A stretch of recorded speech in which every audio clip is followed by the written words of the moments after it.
Thank you, Lawrence. Thank you all for joining us. Today is a great day for Colorado consumers, workers, and farmers. After a 19-stop town hall tour, we heard from the people of Colorado loudly and clearly that the merger between Kroger and Albertsons was going to be a bad step for Colorado. That's what led us to bring a challenge. We filed it in February earlier this year. We had a trial took place here in Denver over several weeks this fall, and we are awaiting a ruling from the Colorado court. The two rulings yesterday are highly suggestive of what we're going to hear from the Colorado court as well. A judge in Washington State Court permanently put a stop to the merger. A federal judge in Oregon said that the merger should be stopped, at least on a preliminary basis, while the FTC had its proceeding. We have an earlier ruling here in Colorado, which is a preliminary stop to the merger, which had a conclusion in it that the merger was reasonably likely to be a violation of the antitrust laws. We believe we're going to get the final word from our court soon. The parties have made some suggestions that the merger is off. We're still obviously taking in what they're saying. To the extent Albertsons is now saying that the divestiture that was offered in the case was inadequate to protect competition, that's in effect agreeing with part of what our case was, that this merger was bad for Colorado. It was going to harm competition, and the so-called divestiture remedies that were offered were insufficient to protect consumers, and that we needed to stop this merger. We also have two other claims that are still pending, aside from the challenge of the merger. During the King Super Strike a few years ago, Albertsons and Kroger entered into not one, but two illegal agreements. The first illegal agreement involved a refusal to hire workers from the other stores. That type of lack of competition, that type of a commitment to undermine competition hurts workers. It violates the antitrust laws. They also had a second illegal agreement not to solicit each other's pharmacy customers during that strike. Those are among the most prized customers, and not competing is a violation of the antitrust laws. We want to make sure we prevail and we get a decision on both those counts, as well as ensuring we permanently stop the merger. I'm happy to answer any questions. I will go to the chat.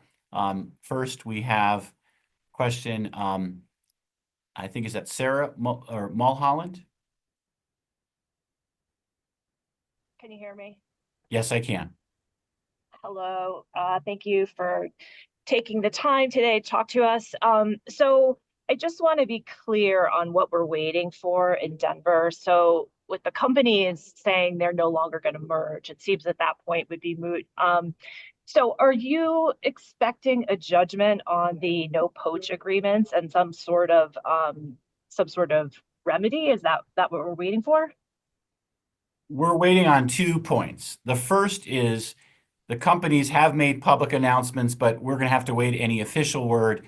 Are they saying they're permanently ending this merger and committing not to merge? The burden would be on them to have to convince the court of that. Until and unless the court has made that determination, the Colorado court should rule in the merger as well. We've put forward a very powerful case, and we believe the case warrants a permanent stop to the merger by the court.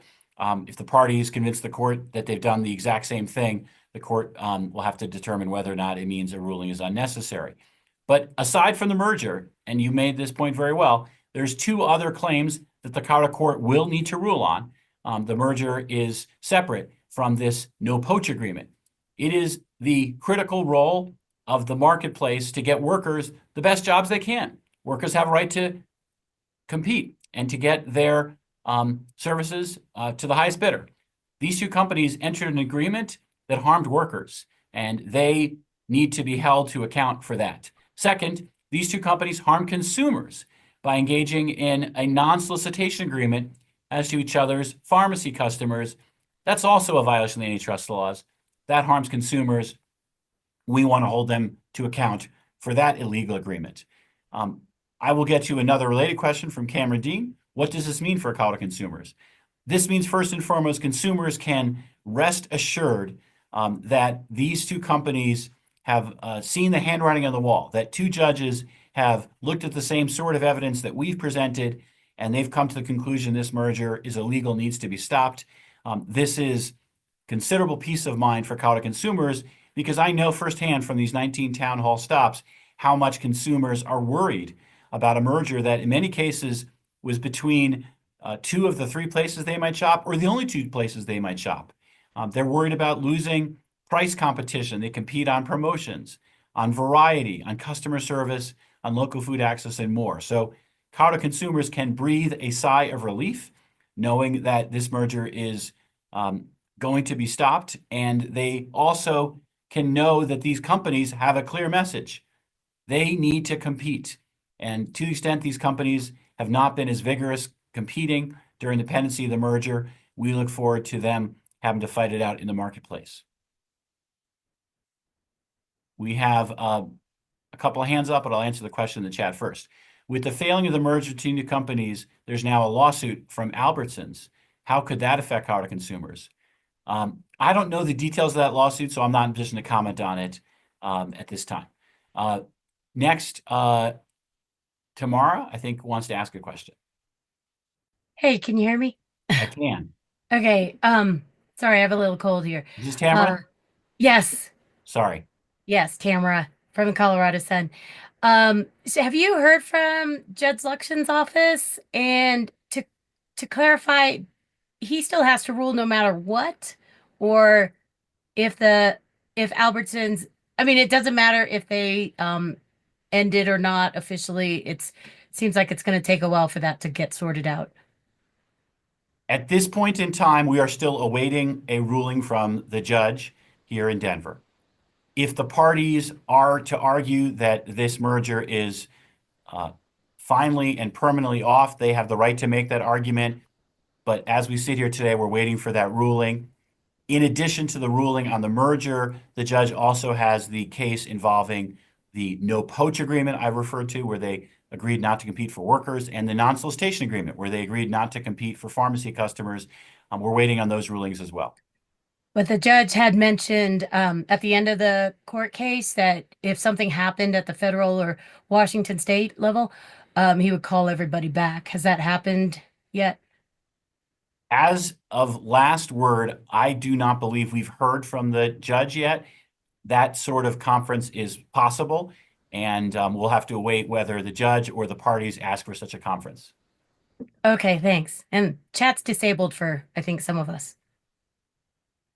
Oh, is that right? I'm sorry to hear that. Okay. Some people apparently are using the question and answer feature and getting that to work. So maybe try question and answer if you can't get the chat. I will go to the question and answer because we've got a question from Bernadette, which is the Albertsons CEO said in court that if the merger failed, there'd be store closures.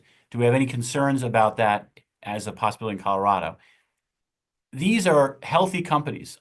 Albertsons, before this merger was almost, the ink was dry on the deal, gave out a multi-billion-dollar dividend. And at the time, they said the stores and the company was in great health and they were profitable and they did not need to have the merger happen because of any financial concerns. I brought this case to hold them to that because they claimed that that dividend could go ahead without prejudicing the viability of the companies and its stores. So I expect there to be vigorous competition, and the risk of store closing was going to be if they merged. I don't believe that the risk of store closing would happen because they didn't merge. Next is Judith Kohler. Hi, thanks for taking my question. I realize that Albertsons is saying that the merger is off, but there is a possibility that Kroger could have or might appeal the federal decision. Is that true? Judith, you're making an important point about the level of uncertainty. Albertsons has made statements that they suggest the merger's off and that Kroger has not handled the management of this divestiture defense well.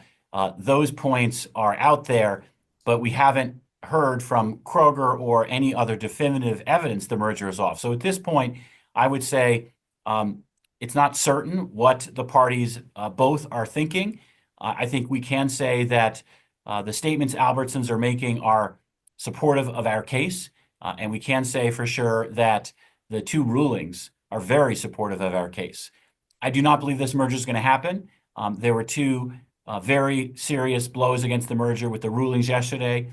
I believe our case is on a similar track, and even though the parties could appeal, at this point they have to appeal in at least more than one jurisdiction to be able to try to salvage this merger. Okay, thank you.